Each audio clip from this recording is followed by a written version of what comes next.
kita sungguh-sungguh ingin memberantas korupsi, maka koruptor harus dimiskinkan. Hari ini kita bicara tentang sebuah fenomena yang menjadi hambatan terbesar dalam kemajuan pembangunan, yaitu korupsi.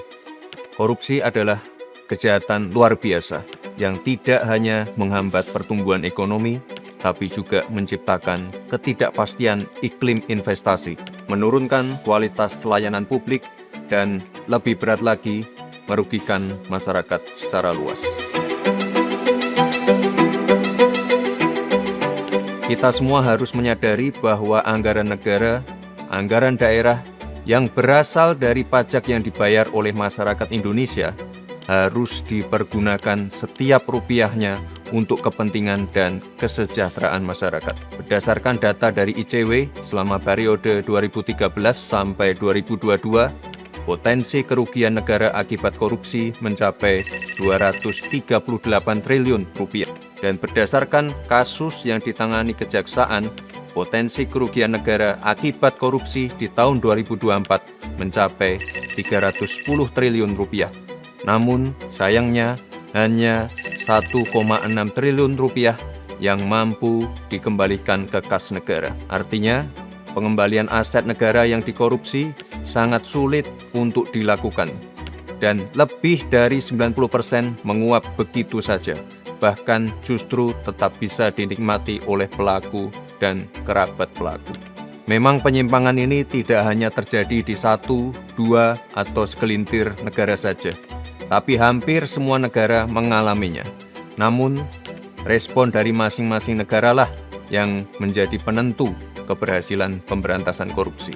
Apalagi di era seperti sekarang ini, di mana kejahatan semakin terorganisir, bersifat lintas batas, dan melibatkan teknologi terkini. Sehingga aset-aset hasil korupsi bisa digelapkan, bisa dilakukan pencucian yang mengakibatkan aset-aset tersebut sulit terlacak dan terdeteksi. Oleh sebab itu, Indonesia sangat perlu memperkuat sistem hukumnya agar mampu mengembalikan aset negara, membuat jera para pelaku, serta melindungi masyarakat dari potensi kerugian akibat korupsi. Teman-teman, komitmen dari Bapak Presiden sebagai pucuk pimpinan negara sudah sangat jelas, yaitu mendorong penuh pemberantasan korupsi dan pengesahan RUU perampasan aset. Kerugian negara yang dia timbulkan, ya harus dikembalikan. Makanya aset-aset pantas kalau negara itu menyita. Ini bukan sekedar pernyataan biasa, tapi kesungguhan Bapak Presiden untuk memerangi korupsi dengan instrumen hukum baru yang bisa membawa manfaat besar bagi bangsa. Jika kita sungguh-sungguh ingin memberantas korupsi, maka koruptor harus dimiskinkan. Para koruptor harus tahu bahwa kejahatan korupsi bukan hanya membuat mereka harus tidur di balik jeruji besi, tapi negara juga dapat mengambil kembali semua harta yang mereka curi.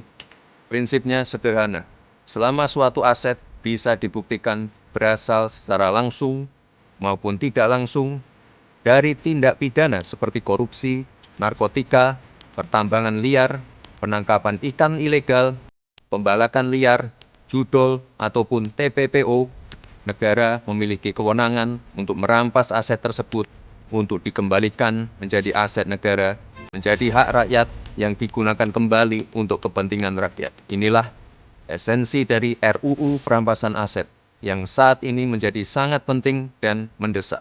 RUU perampasan aset ini merupakan pelaksanaan dari United Nations Convention Against Corruption tahun 2003 yang mengatur mengenai perampasan aset tanpa pemidanaan, yang menjadi semakin relevan dan penting untuk pemulihan aset negara, apalagi ketika pelaku tindak pidana meninggal atau kabur ke luar negeri.